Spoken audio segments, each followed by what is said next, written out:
think we're started with the recording. Welcome those of you who can't attend class. We just got done talking a little bit about the problem set, but come talk to us if you have questions, if you have comments, if you have thoughts about the problem set. Again, we'll have office hours this week. Andres will have the amazing TA sessions tomorrow, and then his office hours on Friday. So there is support for you. You're not alone in this. So we wanted to now start to talk a little bit about the content of the course in terms of new content. And one of the things that we talked a little bit about last time, and Andres was saying there were some questions about it, there were some comments about it. This distinction between the empirical CDF and the CDF. And these two things are not the same. And you can think about the empirical CDF as an estimation for an estimate of some true CDF using data. So we're going to just introduce that notion using R to clarify. And then we're going to talk a little bit about expected values again. And then we're going to go to the slides and review and rehash and go over some final material there.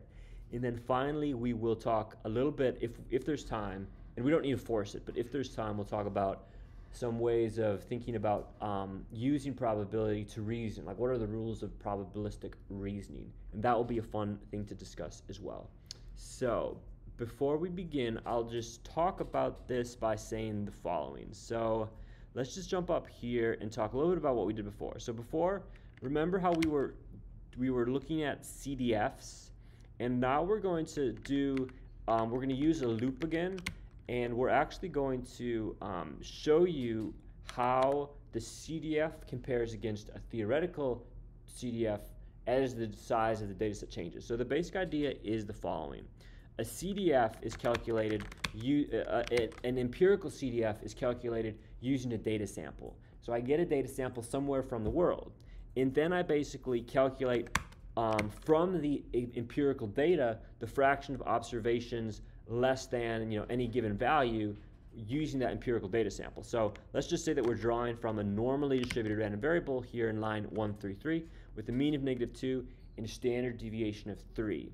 These are all random numbers, so we're starting at like line 117 here of this probability 1b script, and I drew 10 values here from this distribution. So n here is equal to 10, and that gives me, or I guess, no, sorry, 16. N is equal to 16. That gives us 16 random numbers from this distribution. So think of that like incomes. You have all these people in the world, and we took a random sample of them, and we asked them what their incomes were, and they gave it to us. But that sample of 16 people isn't necessarily a perfect approximation for the true CDF of incomes. And that true CDF of incomes might be what we really care about. So what we're going to do now is we're going to show you the comparison point between the empirical CDF, which is calculated by just looking at the fraction of data in my sample that's below, x below, x2, x3, x, and so forth and so on. We're going to compare that against the true theoretical values, which in this case we know because we're doing a simulation to illustrate the point. And one of the other cool things we're going to do here is we're going to iterate over different values of n. So this n underscore is going to iterate from 2 to the power of 1, 2 to the power of 2, 2 to the power of 3, all the way up to 2 to the power of 10. So this 2, 1 through 10 is calculating all that. So remember, I think Andres went through this, but 1 through 10, that just generates a sequence of numbers from 1 to 10. And then when I say 2, this caret means to the power of. And then if I take 2 to the power of 4, it's going to be 16 because that's 2 to the 4th power. And when I do 2 to the power of 110, it's going to be 1024, which is 2 to the power of 10. And one of the cool things you can do, you can take that power can be a sequence of numbers. So I can take 2 to the power of 1 to 2, and that's going to be 2 to the power of 1, and then 2 to the power of 2 all together in a vector. So you can take you can take 2 to multiple powers and have that as your vector that you then iterate over in this loop. And we're doing this because we want to do this analysis under different conditions, and we want to see the results as we vary those conditions. So this is what we have there, and then we're going to plot the CDF, and then here in this case we know what the true data generating distribution is. The true data generating distribution is normal, mean, -2, standard deviation 3. So now what I'm going to do is I'm going to calculate, I'm basically going to calculate a grid of values. So remember, a PDF is the probability that big X equals little x. And we're going to calculate a whole grid of little x's. And then on the basis of that, we're going to evaluate the CDF using P norm. Remember, there was D norm, and then there was R norm. And does someone want to refresh, someone off the top of their head, what does R norm do? Remember, what's R norm? What is it doing? Random values from normal distribution. Yeah, exactly. So R, random values from the distribution. That's R norm. And then what about D norm? Does anyone remember what D norm is doing?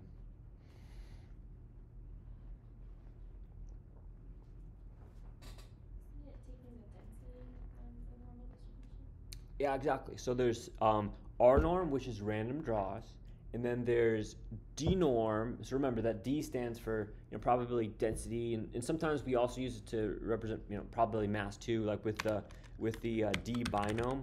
We talked a little bit about that before, but D norm is the density for the normal, which basically means relative likelihoods. If you remember that, and if you don't remember, if you have questions, let me know.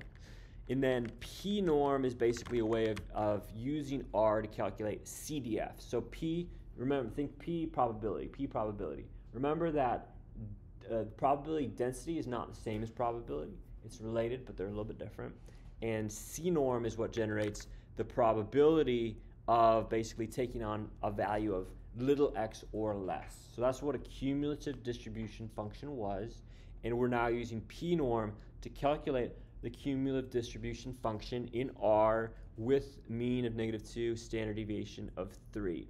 So this is what we're doing here, and we've created a grid of values. So this Sept, that basically generates a sequence of numbers starting with a -10 and going to 10, and everything will be equally spaced so that there are 1,000 total numbers in the sequence.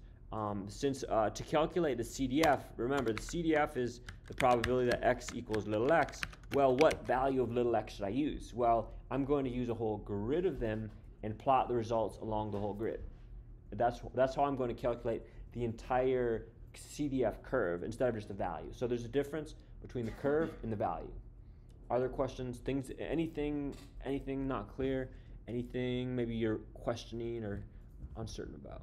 It's good to ask questions. If you don't understand, that's actually a good thing because you can ask a question. Yeah. Oh, say that one more time. Could you repeat the part where you mentioned the difference between the curve and the value? Okay, yeah, great point. So basically, the CDF. So the CDF is a function that basically outputs a number. That number is a probability. So if I say, what's the probability that big X equals 2, that's just going to be some number. I don't know. Let's just say it's 1.1. And then if I say, well, what's the probability that big X equals 2.2? Well, so this is a conceptual question for people, and it's okay if you don't know, but tell me, does anyone know, so the probability that X equals 2.2, does this value have to be bigger or smaller than 2.1? And the answer is it has to be bigger than 2.1 because 2.2 is bigger than 2. So the probability that this should be less than or equal to. Yeah, that should be less than or equal to. So the probability that X is less than or equal to 2, could be 2.1. And the probability that X is less than or equal to 2.2 has to be a bigger number because 2.2 is bigger than 2.1. So there has to be some space in the middle, if that makes sense. So this could be 1.15 or something, or 1.4. So this is what the CDF is doing. The CDF you give it a input, let's say little x, and it just spits out an output, let's say 0.1. But we want to create a whole curve that is basically doing what this is doing. So here we're kind of getting a curve for all different values of little x, and we're getting the kind of cumulative proportion below that value here on the y-axis, or the cumulative proportions along the y-axis. So if x is, let's say 10, all observations, so the cumulative proportion at 10 or below is equal to 1 here. In other words, everything's below 10. Whereas the cumulative proportion of data below -10 is essentially 0. So we want a whole curve instead of just a value. So that's why we're generating this whole sequence of x values. And that's what we've done here using this sequence function. And now what we're going to do is we're going to take this sequence and plump that whole sequence or insert that whole sequence into this p-norm function to get an output of here. So all of these numbers here are different CDF values at different values of x, because we need different values of x, and that's going to give us different values of y essentially.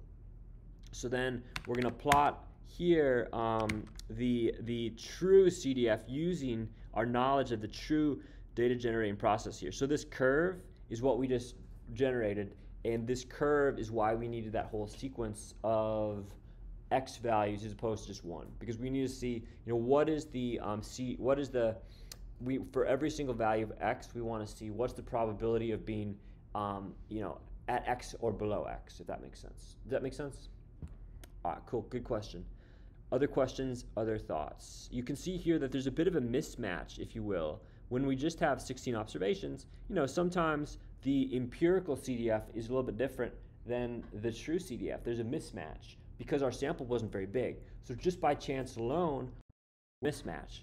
And later on in the course, we're going to quantify what we mean by the empirical CDF getting really close to the true CDF. As the number of samples gets bigger and bigger and bigger, from 16 to a billion to a trillion, as the number of observations gets bigger and bigger and bigger, the two are going to look more similar.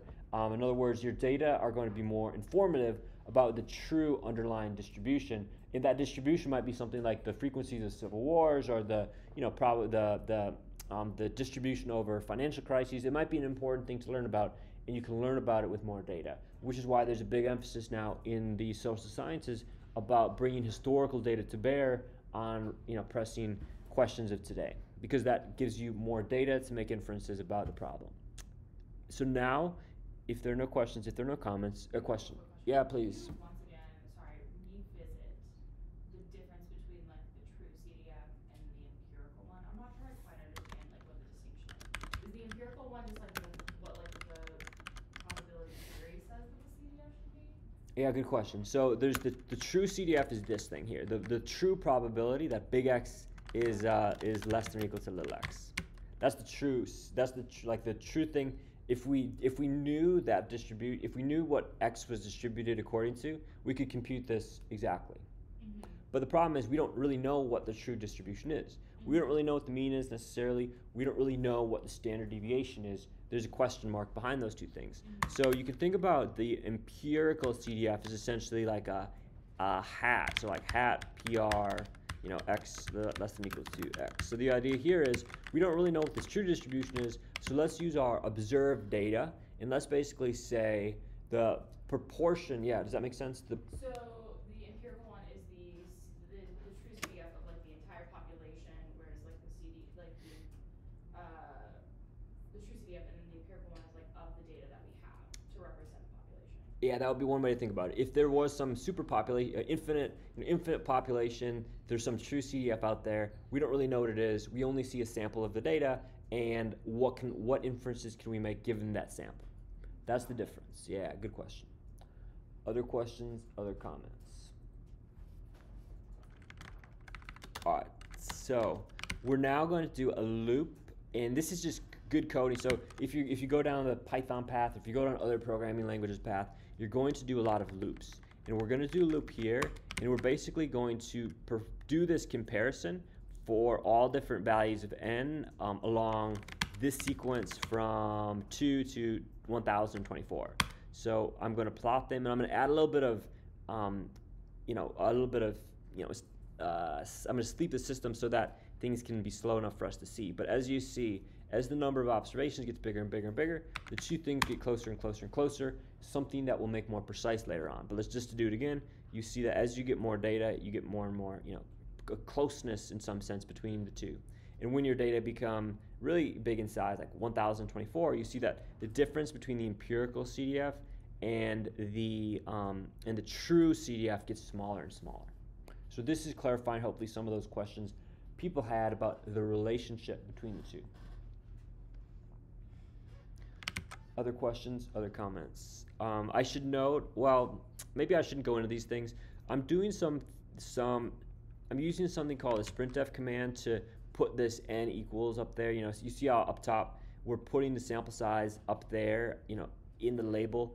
That's something that's good practice to do. It's just good practice to make informative labels. So, you know, I won't explain this now just in the sake of time, but maybe take a perusal of that after class or something and see if you can figure it out from the documentation. And if you can't, then come to office hours and we'll talk about it. So that's that. Another thing, just one final note here, because I know, you know we're belaboring the point a little bit, but another thing you can do here is you can actually uncomment these lines that we talked about, like dev off, uncomment that, and then uncomment this PDF thing.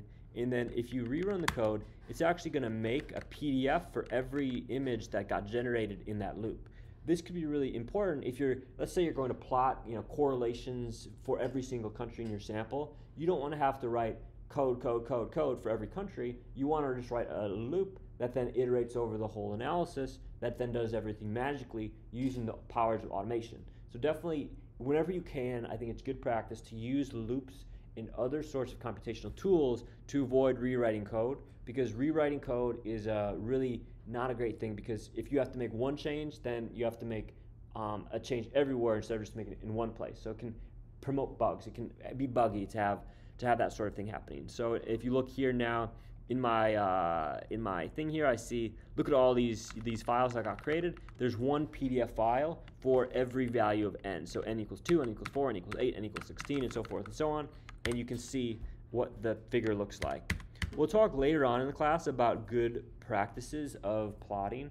I wouldn't call this plot, you know, a great plot, but it has informative information. I would probably want the x and y axis labels to be a little bit bigger. I would probably want the main axis label, the main figure label to be a bit bigger. I would probably want a few changes, because you want your figures to be like a Picasso, like a work of art, to really show off your research, show off your ideas. The labels almost all the time are too small, and then people have to cram their eyes. And your readers, you know, maybe they don't have great eyesight, or maybe you know, they need glasses or something. And you just be aware of that and make your figure labels as big as they can be without being, you know, obtrusively big. So just keep that in mind.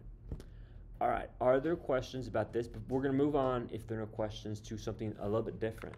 But I should pause for questions.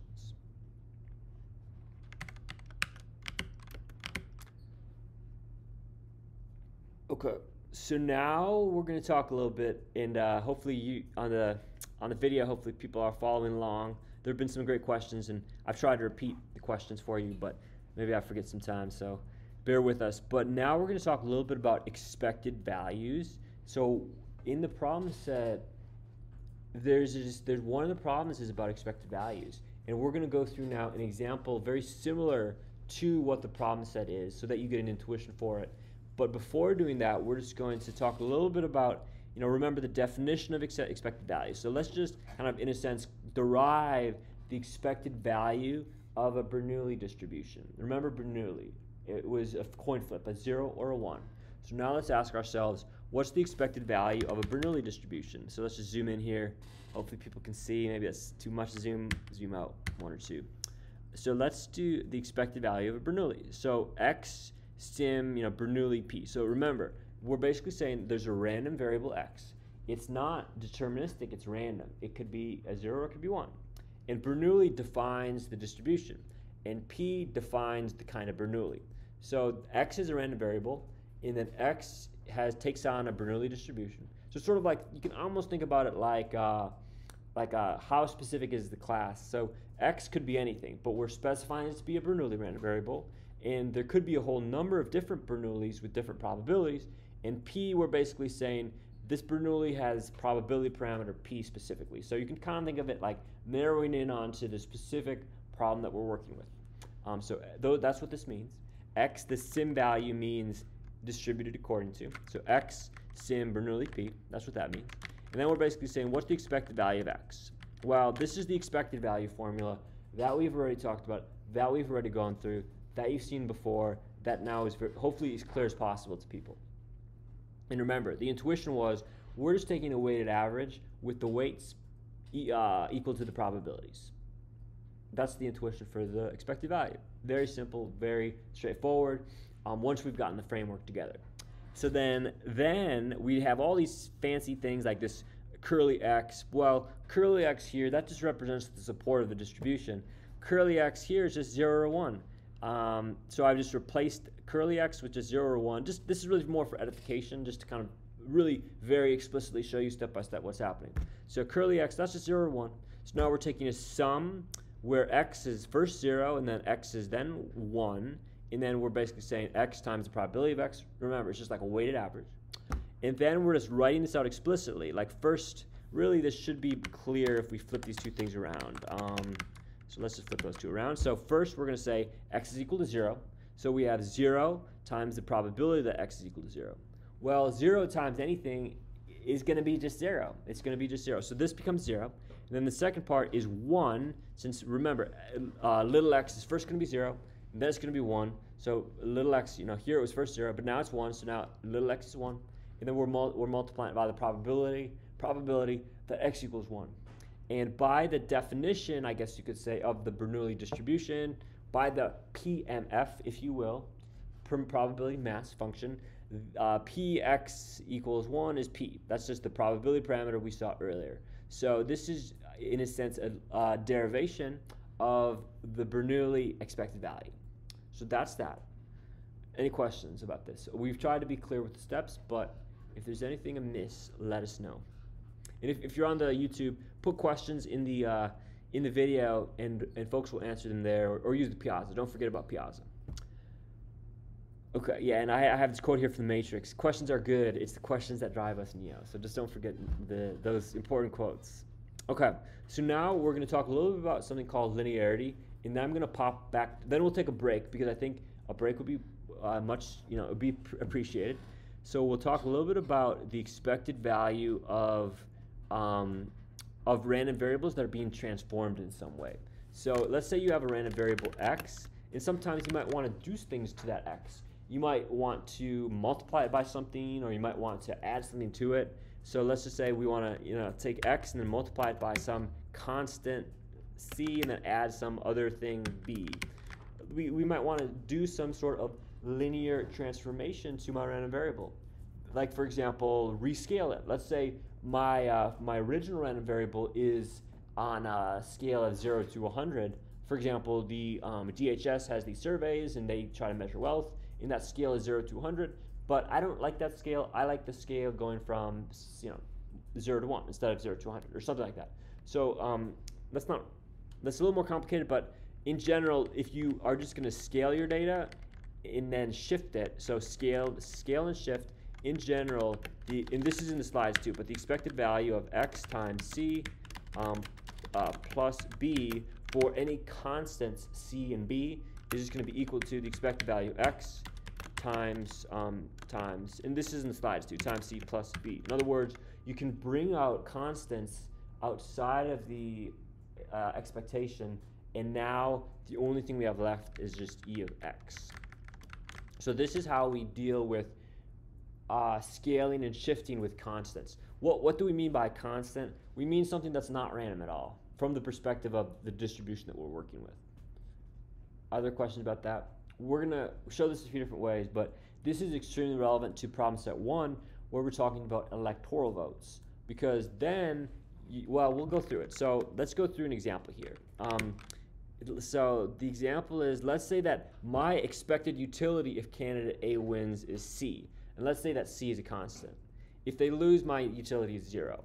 This is a lot like the electoral votes problem. If you replace expected utility with electoral votes, it's a similar sort of question. So now we can think about the model that we're working with. So for this model, you can think of x as the random variable. Does my candidate win or does my candidate lose? And there's a specific probability of my candidate winning. So we can think about this in a certain way as A, or in a certain sense, C times X. So we can think about, if my candidate wins, then I get C utility. If my candidate loses, then I get 0 utility. You can think about that in this context as basically taking your Bernoulli random variable and multiplying it by this constant c, which here is the expected utility, but in the context of some of the problem sets that you're working on, it might be something like the electoral votes associated with this particular election. So what we're going to do is we're basically by linearity going to say the expected value of this whole kind of thing is going to be c times the expected value of x, which is going to be c times p. So in other words, the expected utility in this scenario is equal to my utility if the candidate wins times the probability that they win. Any questions, any comments? We'll do a further extension of this example in a minute.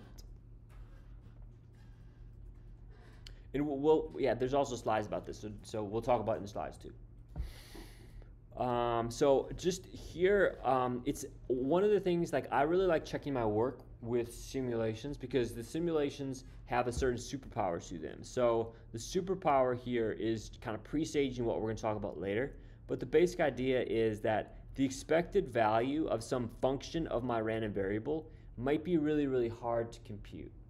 The expected value of a function of my random variable might be really, really hard, but I can use simulation to approximate that expected value increasingly well using that simulated data. So this is just giving you some intuition for how you might think about checking your work in different scenarios using random number generation. So the idea here is, and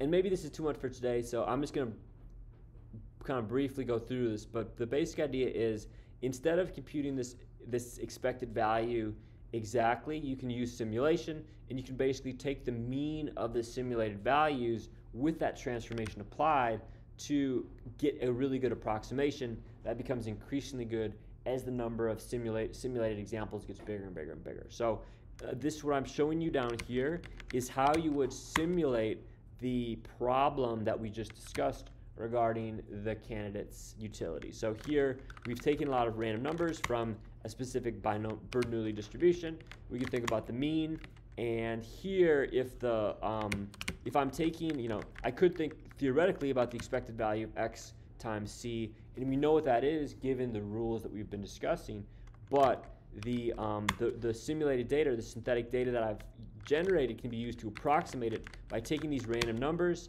and then by multiplying them by c, and then by taking the mean of the entire process. So this is, in this case, 26.8, and the true value according to the theoretical derivation is 26.8. So I'm really just bringing this up so that you have some sense for how to think about kind of checking your work when it comes to some of these theoretical calculations. You can always use R in most cases to check your work, assuming you can approximate the distributions that you're trying to draw from. So this is a little bit about that. We're going to have a more structured session on this in just a minute, but I'll pause for questions for any loose ends, any comments. What's the point of the underscores next to P and C?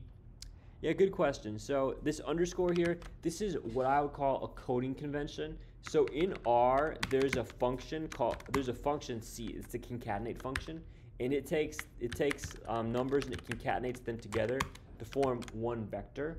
So like the length of this vector that I used the C to concatenate was 4, and the class of this is numeric. It's a numeric vector. So C is already defined in R. C already has a certain pattern associated with it, and I want to still be able to use C for these purposes in what I'm doing. But in this little problem that we had, C also was this constant that we were working with. So I want to use C, but I just don't want to override this C. Remember, this is an object-oriented programming language. So to avoid overriding this C function, I've just taken C and I've given it a new name, and that new name is just C underscore. Since now C underscore can be whatever it is, let's say 3. C underscore doesn't conflict at all with C without the underscore, and that lets me use both the C that I want to represent the constant and also the C that I want to represent the function that's going to concatenate numbers together in R. This is do you see the difference? Yeah. Yeah, it's just for coding convention, so I don't confuse myself. It's a good question. Other questions, other comments? Question, comment? Expected utility point.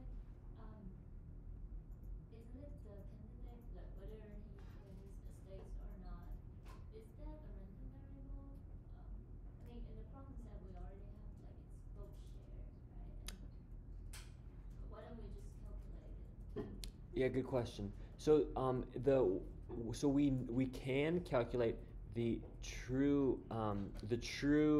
vote.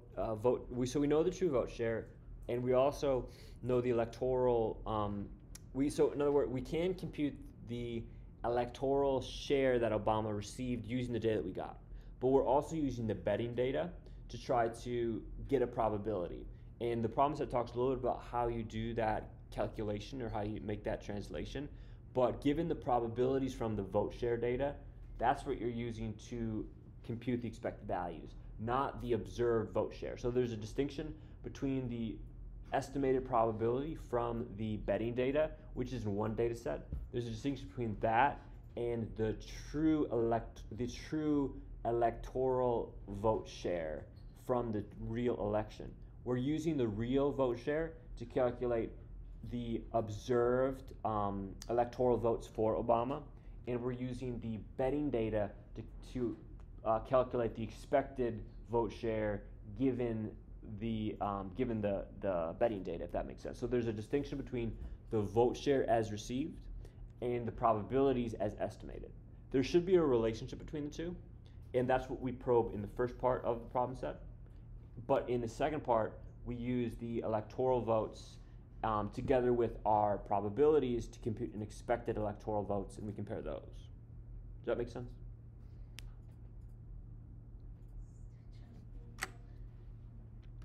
Yeah, so another way, if someone else has another way of saying it, feel free to jump in. But we're basically saying, so down here, this is what we did before. So let's just generate random vote shares for Obama using this random number generator. So we've just generated random vote shares between 0 and 1 using this runif command.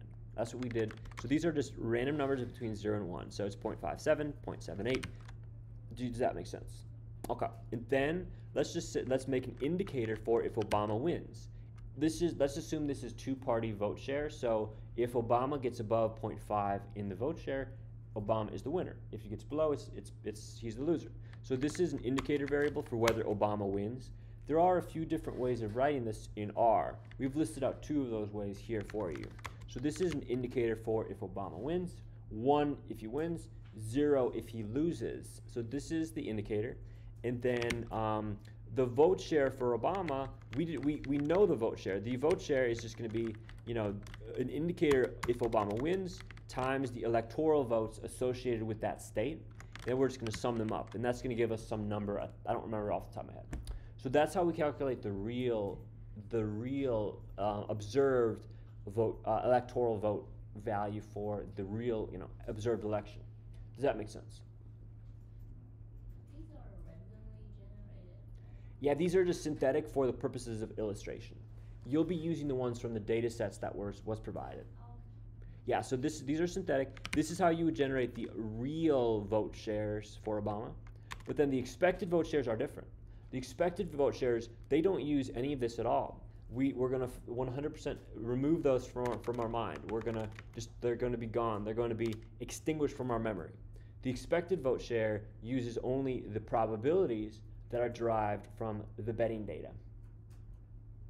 And we're going to merge the two data sets together so as to be able to enable and facilitate comparison.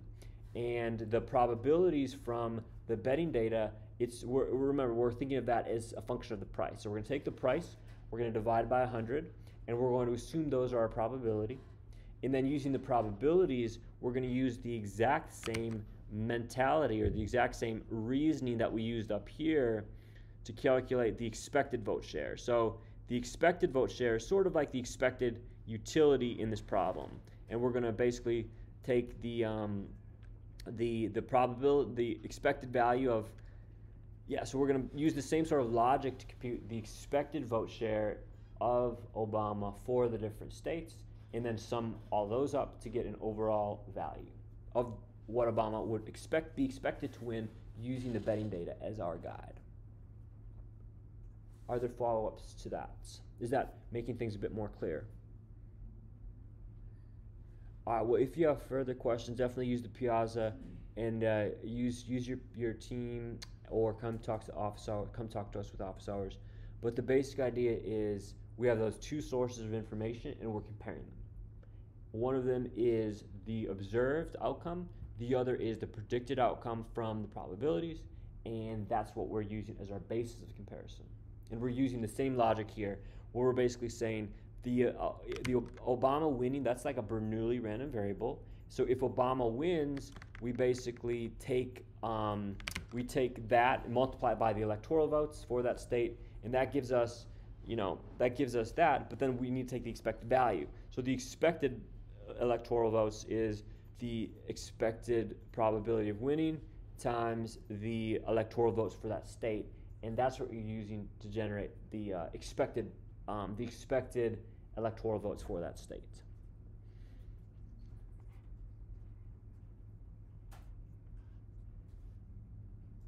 All right, if you do have follow-ups, definitely use the Piazza, use your team, use us in office hours. It's a good question.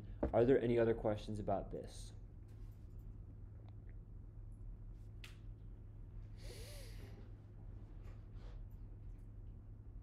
All right, so we've gone through this.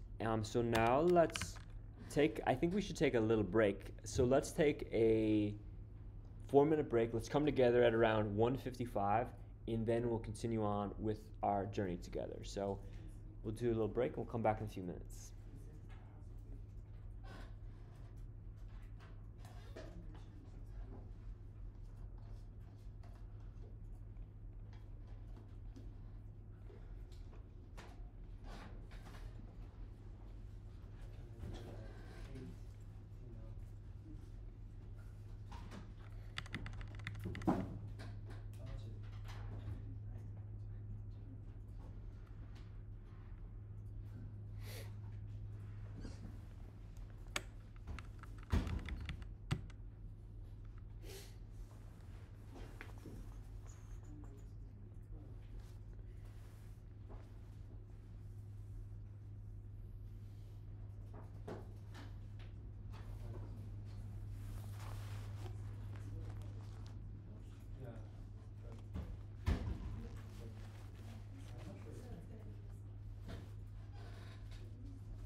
Yeah, it's Friday. I think we said 6 p.m. is the current deadline.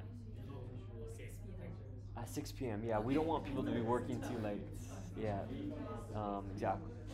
If there's a lot of demand for more time, we can adjust. But I think hopefully with the material we'll cover today, there should be enough content for you. Correct. We'll be submitting on Piazza. I'll talk about that as soon as we start again. Yeah, good reminder. That's good.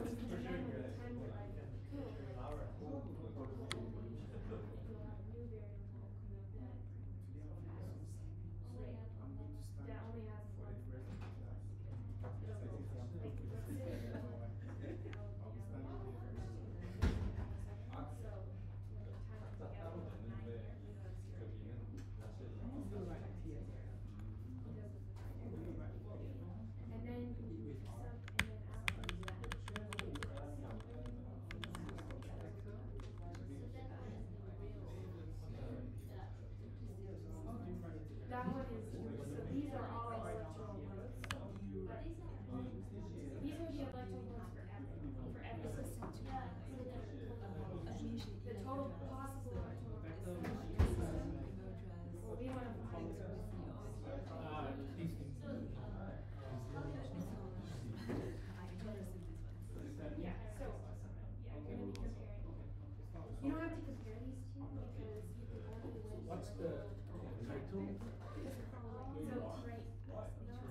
let's try to come back together.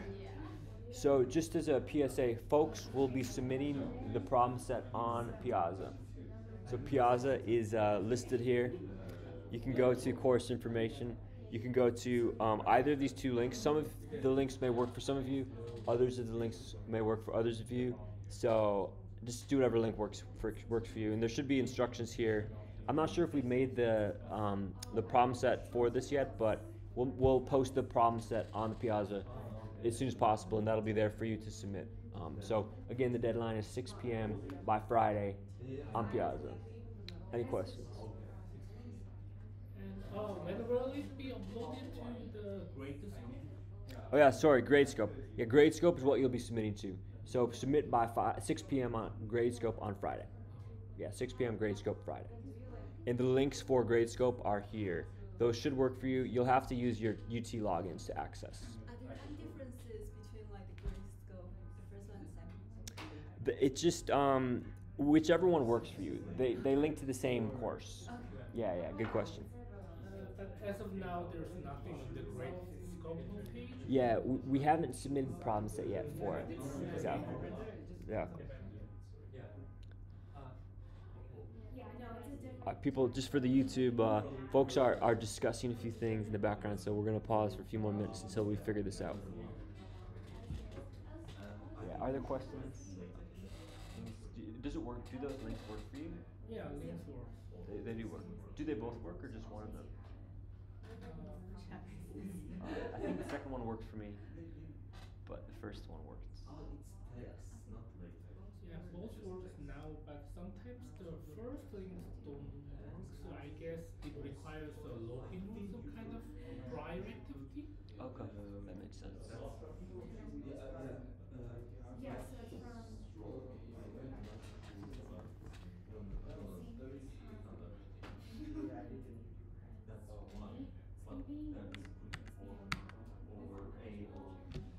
Okay, I guess we'll start with the rest of the discussion for today. Yeah, so we've been talking a little bit about expected values. We've been talking a little bit about how they average over uncertainty that's present within the system. And what we're going to cover now is just a few rules, if you will, of expected values, because these rules are going to be used in some way or another within the problem set, within following problem sets. But more than that, within kind of real world problems that you'll be facing within the world of social science. So, if you look at recent papers that others have done, you'll see expected values, you'll see, those sorts of things there. And sometimes a contribution of your paper might just be coming up with an expected value in a new scenario. That might be interesting, that might be novel, that might be a contribution in and of itself. So don't underestimate the power of expected values, because they tell you about the random thing, but they themselves are not random. So there's an interesting way in which it kind of pulls information about the random variable to the deterministic world, if that makes sense. That's kind of my poetic take on it. So the idea behind expected values, we've already showed you the formulas. You can either think about it using these discrete sums or using these integrals here. An integral is a continuous version of the discrete sum, where you're summing over, in a sense, infinitely many possibilities. We're going to go through those details, kind of building that up as we go through the semester. Don't worry if the details aren't there now. We'll go through those details as we go. So this is the kind of formal notation for expected values. You can think about it as always in probability theory. There are slightly different ways of doing things in the discrete case and the continuous case. There are generalizations of probability which don't have those same distinctions as starkly, but for our business, that's just a distinct kind of way of representing the data. So one of the important properties that you'll use in the problem set, you'll use in future work, that gets used all the time in modeling social scientific data, is this following property known as linearity. Linearity of expectations. And the basic idea is, if you have one random variable, let's just call it x, and we have another random variable, let's just call it y, and then we are weighting x by this a, and then we're weighting I by this constant b, and then we're adding this c as just a shifting parameter, and we're taking the expected value of this whole big thing. One of the magical properties of expected values is that the expected value of this big complicated thing breaks down to the expected value, these separate expected values these much simpler things. So the expected value of, you can take the constants out and you can move the expectations into their respective random variables. So this is just a way of simplifying something complicated into something simpler using this notion of linearity. So the expected value of A plus B is equal to the expected value of A plus the expected value of B. So in other words, an example of this would be you're actually using this in the problem set. You're using this very much in the problem set, because in the problem set you're asking, what is the overall sum of the electoral votes for Obama, where you're summing across all the different states. And in that case, you're basically saying, what's the expected Obama electoral votes for Wisconsin plus Texas plus Massachusetts plus all these other states. And what we're implicitly doing there is we're basically saying the expected value of the sum is the sum of the expected values. So there's that way of thinking about it. That's called linearity of expectations. This makes using expectations in some cases easier to work with than other sorts of calculations. Like, for example, in the case of variance, this same thing does not hold. The same property does not hold. But for covariances, but for expected values, it does hold. So this is an important property, and you're using this several different times in the problem set in ways that hopefully will become increasingly clear as we build up our journeys together. Are there questions or other comments? And then, yeah, so that's basically one important property. I have another important property listed here, and this is really just to get you thinking about some of the things that we'll talk a little bit about later on. So it looks, when you first see it, maybe it might look one way or the other, but it's what we have here is something called Chebyshev's inequality, and it basically allows us to connect expected values, which we have already introduced. So expected values here are just mu's, and it's going to connect the expected value to something that we'll talk a little bit next time about, which is, and maybe the time after as well, something called the variance. So the expected value that in this formula, that's just mu, and this is going to be something that we can think a little bit more about as this semester progresses. But basically we're saying here that the further we get from the mean, the less likely we are to be there. So in other words, the mean is sort of, in some intuitive sense, the center of the data, and we can't be, if the probability of being super far from the mean was high, then the mean would be different than what it is. That's sort of an intuition for it. So this is just kind of one thing that you'll find in the probability world that I wanted to introduce to you because it's interesting and it connects what we've already talked about, which is the mean, to the variance, which is this the standard deviation, I should say, which is this sigma, which is connected to the variance as well. So this is one inequality that it won't be super commonly applied within empirical papers in economics or in political science or in sociology or in allied fields, but it is something conceptually interesting, and it tells us how the mean, in a sense, how the data that we get in terms of the random variable x, that random variable x in general on a probabilistic basis isn't going to be super far from the mean, or there's a certain bound here. There's a probabilistic bound of how far we'll be from the mean as a function of these different things. So just to very quickly go through this, the interpretation would be the probability that x is greater than or equal to this constant k times sigma from the mean.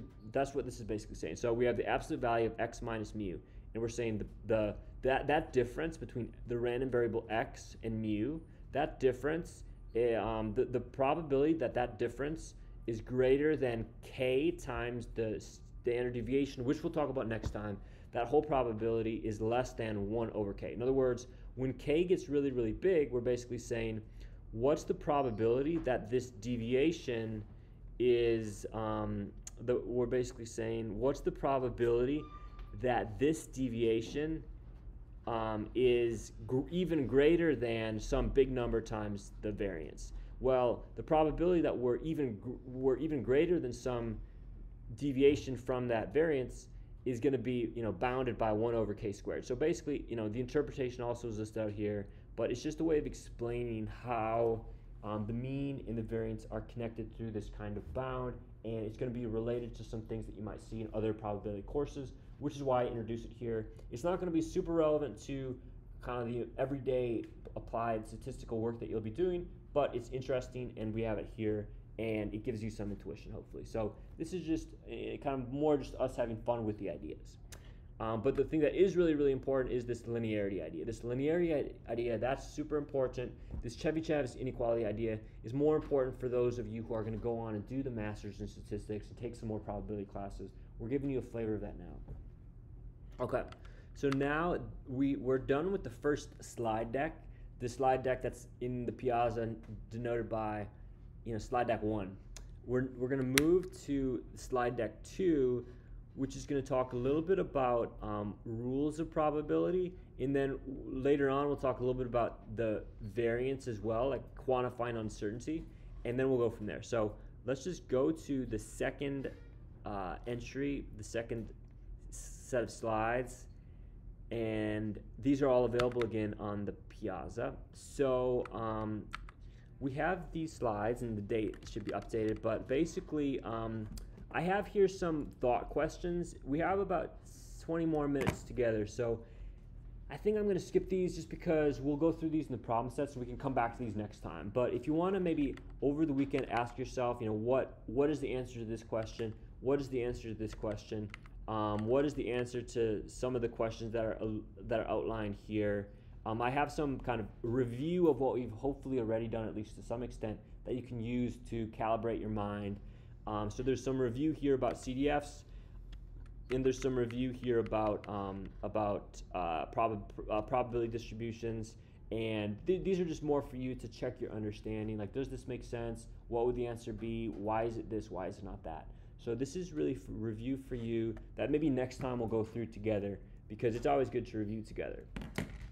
So I'll skip over that, and let's just start talking about, and this is also some immersion of data sets. Let's just talk a little bit about probability foundations, since I want us to get at least a little bit of new material for today, so that we can continue our progression through probability, into statistical modeling, into regression, into doing a real world analysis. So we're progressing slowly, like a river ride, a riverboat down this whole terrain. So we talked a little bit about this last time, like how this is from the first set of slides, how probability theory is a systematic language for characterizing events. We at least have some notion now of how to characterize averages, like what we mean by an average or an expected value. We have also some notion for what we mean by a random, like what is a random variable. We have some conceptual understanding. We have some conceptual understanding for what we mean by probability as well. And we've also introduced some models for probability, like for example the Bernoulli distribution, like for example the Poisson distribution, like for example the normal distribution, and others as well. And one of the things that we'll introduce today, and we'll talk again about next time on Monday, is rules for combining information. So combining information is something that we can do using some of the rules that we'll talk about today, and the most important of those is called Bayes' rule. So this is going to be essential information, not only for us as social scientists and people doing that sort of thing, but also just as a citizen. Probability is actually a somewhat subtle thing. So we're going to talk a little bit about how to reason with probability, so that we'll be able to be better informed citizens, as well as hopefully better scholars as well. Since we want to be great scholars, but we also want to be engaged and informed citizens of the world. So these are some ideas for us. And so we're going to go now through these rules for characterizing information flow in probability theory, and then we'll follow this up with some discussion of uncertainty. So this will be our game plan. We have about 15 minutes or so to discuss this together. So we'll kind of hopefully go through some of the intuitions, and then next time we'll go through more of the intuitions and more of the dynamics of how to make these things work, and then we will characterize things at that point. So I want us to go through an example first. I think it always is better to start with an example and then to talk about the abstract, as opposed to the other way around. And to start with that, let's just go through this question, this thought experiment, which is going to illustrate for you, what we're thinking about. So Does someone want to read? Well, I'll read. When the CIA, so this is a question, and we're going to ask ourselves how we can reason about this question using the rules of probability theory that have been outlined and that we'll further kind of discuss as the semester goes on. But the question here is the following. When the CIA predicts a civil war will happen, it is right 85% of the time. So predicting a civil war will happen, let's just say let's just denote that by P. And then let's just denote the civil war actually happening by H. It predicts a civil war for 2% of cases. Civil wars happen in about 4% of cases. Now we can ask ourselves, what is the probability that given a civil war happened, it was predicted? So this is what I would call a bit of a mind bender. If I would just read this without having read, probability books, without having gone through this class, I wouldn't really know how to work with that because it's very abstract. Like there's the Civil War and it's being predicted or it's not being predicted, or I just don't, there's no clause. I don't have mental tools to break down this engine to then rebuild it. So something that we're going to introduce in just a minute is an actual system of rules for characterizing information flow, or in other words, a system of rules for saying how one thing can, on a probabilistic basis, be connected with something else. So this is what we'll go through in the next set of slides. So this first formula listed out here, this formula here is what's known as Bayes' rule. We're going to explain and expound upon Bayes' rule in a few minutes, but I've listed it out here just to give you a flavor of it, because then we'll talk about it more concretely. But the flavor of it is as follows. We have the probability that a civil war was predicted given that it happened. That's what we're asking. The probability that a civil war, well in this case we're looking at the probability that it happened given that it was predicted. I guess that's the formula here. We're looking for that probability. And Bayes' rule basically says the probability that the civil war was predicted given that it happened, basically we can break it down into these three constituent parts. So the probability that it was predicted given that it happened can be written as the probability that it happened given that it was predicted times the probability that was predicted divided by the probability that a civil war happens, the marginal probability that a civil war happens. So the probability that a civil war was predicted given that it happens is equal to these three things strung together in this particular way, which we'll try to motivate later on. We're going to actually try to give motivation for Bayes' rule, intuition for Bayes' rule, maybe a formal proof of Bayes' rule if it's relevant. But basically, the basic thing that I want you to get from this slide is that we're going to be combining these complicated forms of information together in a simpler way. So, here's an intuition listed about, how when a civil war is predicted, the prediction is more often correct than not, but some civil wars are missed, and so forth and so on. So we kind of go through the logic here, but I give you this example just to motivate what we're going to do, and then later on, maybe next time we'll come back to this and you'll see the intuition much clearer than you do now, because now you're just being introduced to the general concept, which we'll then explain, and then we'll come back to this and it will become more clear. So that's the game plan for the next, 10 or so minutes, roughly 10 minutes. So this is just the kind of logic that you'll be working with, but before we go into explaining this, I wanted to just, like we talked about in the first class, we have characters in a game, we have characters in our novel, and then those characters have relationships with each other. And when we're talking about combining information together, we have different new characters that I'm going to talk about now. And these new characters, one of them is called marginal, also known as unconditional probability. Hopefully some of the readings talked about this. I think they did. And this is basically the probability that something happens considering no other information. So the probability, PRA, you can think about this as an event. You can also think about this in terms of random variables too, but for now let's just think about events more generally. So the probability of some event A without anything to the left of it and without anything to the right of it, that's just interpreted as the marginal probability, the unconditional probability, the probability, quote unquote, considering no other information. So here we could think, the probability that Bush wins re-election. This might be relevant to other things. So we might think that the probability that Bush wins re-election might change if if let's say a big scandal happens. So if a big scandal happens, the probability would no longer be the same. It would be changed. It would be altered in some way.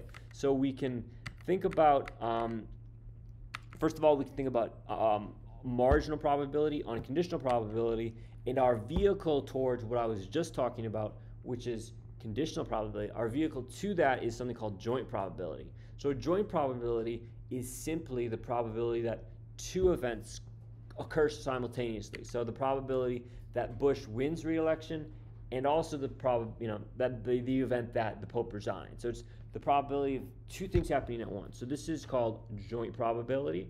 You can also think about this with random variables. Later on in the semester, we're going to talk about multivariate distributions a little bit. And in a multivariate distribution, you don't just have one random variable, but then now you have two or more random variables, and you might think about the probability that that this set of random variables takes on a specific kind of vector value, so to speak. That's not important for right now. What is important for right now is having the conceptual difference between the one event, the probability of that, together with two events, the probability of those two events happening. These have different names, and those names are important.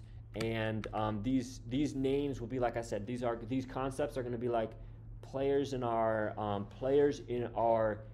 game that we're building up, or like characters in the novel, or players on the sports team, or something like that. Since later on, when we talk about things like statistical power, which is relevant to the design of experiments, which is relevant to, for example, the analysis of data, these concepts of probability are going to come back to that setting as well. So don't think that this is just going to be like a ship passing in the night and tomorrow it's going to be gone. It's going to be something you'll think about on a continual basis, at least hopefully. So those are my thoughts about that. There's also something called conditional probability. Conditional probability is a bit different than what we talked about. Now we're basically going to say, what is the probability of A given B? So that just means, what is the probability that, for example, Bush wins re-election given the reality, given the events that the Pope resigns? So in some cases, this is called a conditioning event on the right-hand side. There's the left-hand side, which is the event, and then on the right-hand side, there's the conditioning event. That's some other lingo that maybe Andres and we all can work through together. So this is conditional probability, this is joint probability, this is marginal probability. Conditional probability, in my view, might be the most important one of them all, because as social scientists, we don't really, in many cases, care about the overall happening. We often care about the effects. Like we care in some qualitative sense, how does support for a Democratic or a Republican president, how does support for the president vary across ethnic lines, gender lines, socioeconomic lines? We care about these conditioning events a great deal. So much social science research isn't built on what's the overall support for President A or B, but instead breaking it down by subgroup, looking at heterogeneity within group, and that all those sorts of things will at some level use this notion of conditional probability, which is what we're talking about now. One principle is conditional probability, and so in other words, you can think about conditional probability just like you thought about regular probability. You can think about it in terms of relative frequencies if you're thinking about it from that one point of view. You can also think about it as beliefs if you're thinking about it from that other point of view. But conditional probability is still very much probability, but now we're taking into account more information. And what we mean by taking into account more information is what we're going to probe in the next slide. Since we could, quote unquote, take into account more information in multiple ways. So the question is, what do we actually mean? Questions about these three major characters in the story that we're building up.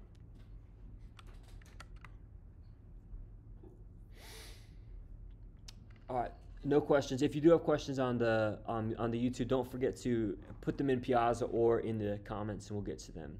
So basically, we're going to try to visualize this in a few visualizations. So I have a few visualizations here for you. So these are the visualizations that I have for you. And let me just break it down. So I don't want to write on the board because I know not everyone can see that, but basically if we think about area, the area in these top two graphs is being proportional in some sense to probability.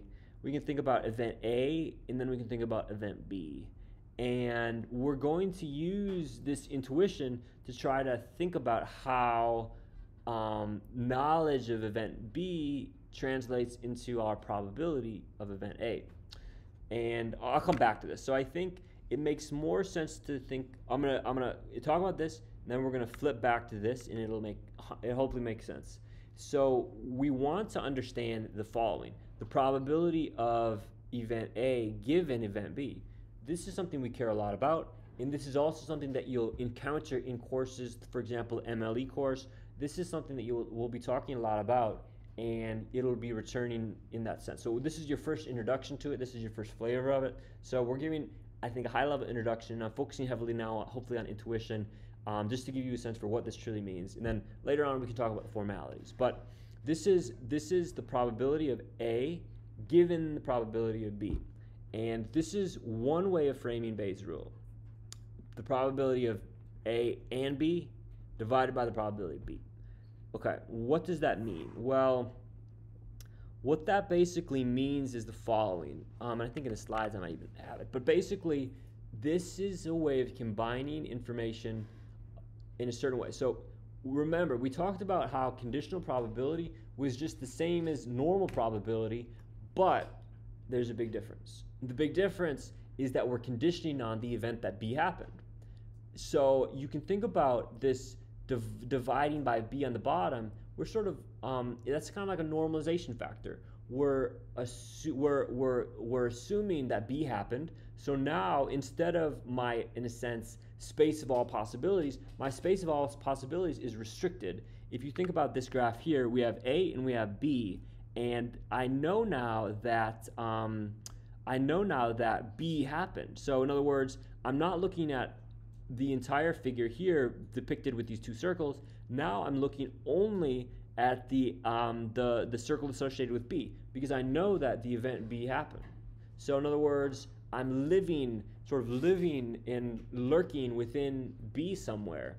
But now I'm asking, what is the probability that A still happens given that B happens? So if you think about these areas as proportional to probability here, the probability of A given the event that B happens is equal to this intersection area, but I need to renormalize because now I'm living within B. So when I divide by B, I'm basically I'm kind of renormalizing my probability space to be living within B, and my overall probability of A given B is essentially this intersection area divided by the area devoted just to B as a kind of renormalization factor. That's how I personally view it. Others might view it in different ways, and we can talk about different intuitions. I'm sure Andres will have other perspectives, and those will be valuable for us all to learn from. So this is one way to frame conditional probability. It's the probability of the intersection divided by the probability of B. And remember, it's B on the bottom because you're renormalizing. That's our way to remember. You're conditioning on B, and that's why B is on the bottom, because that's how I view it at least. You're renormalizing because now you're living within B, and you're asking, what's the probability of A and B? Well, you're living already within B, so you just need this area here, which is the intersection area, divided by the original area of B, and that's, in this case, the renormalization factor, and that's one way to think about this Bayes' rule idea. Okay, that's one idea, but there's another idea too, and this is just another way to formulate it. So what's the problem with this? One problem with this is that this is called a joint distribution, or the intersection. The probability of this intersection might not be very easy for me to work with. It might be very complicated. It might be very hard. It might be full of struggle and difficulty to get at. So there's a way to take this probability, this joint distribution, if you will, and to further simplify it into what you see here. So this is in a sense an axiom at some level. Well, not an axiom, you can derive it as well, but the probability of A and B can be rewritten further as the probability of A given B times the probability of B given A, I should say, times the probability of A. So this joint distribution can be rewritten, and I'm not sure if I'll have time to go through that intuition in the 3 minutes we have together, but basically we're using something written out in this slide called the chain rule for probability. So the probability of A and B can be written as the probability of A given B times the probability of B, which also can be rewritten as the probability of B given A times the probability of A. So you can kind of flip things around a little bit, but I have some intuition for you here. So the intuition is that, I guess the intuition is that the probability that A happens and also that B happens is equal to the probability that A happens given that B happens times the probability that B happens. So this is something I think next time we'll talk about that in more detail, because right now I think the intuition we don't have time to develop it fully. But what you have here is a way to use, I think, an intuitive definition of conditional probability, and then to break it down using another rule called the chain rule that we'll talk more about next time. And from this, you get a way of relating the probability of one thing given the other thing, basically to the flipped conditional. So sometimes the probability of A given B might be really easy, but other times it might be really hard. And in some situations, the probability of B given A might be much easier. So for example, from the census, you might know, the proportion of people who live in one state and who have a certain demographic characteristics. But you might want to know what's the reverse probability. So this Bayes rule idea allows you to relate these two conditional statements to each other using some of the principles that we've discussed. So this is a high-level motivation for it. Next time we'll give further motivation for it, but the basic idea is allowing us to answer questions about how information flows through a probabilistic system so that we can answer questions like we outlined here. Next time we'll go through this again, because this was just an introduction. We only had 20 minutes to go through it or so, and next time we'll talk about it in greater detail and give a little bit more intuition for the chain rule, and then we'll give a little bit more intuition for some of the other probability rules, and then we'll start to talk a little bit about variability and variance, and that will be, I think, a good start. So I think we'll end it there, but definitely if you have questions, come to office hours, come talk to us, use the Piazza, use your pairs, and we'll go from there. So thank you all for your attention, and we'll meet again on Monday.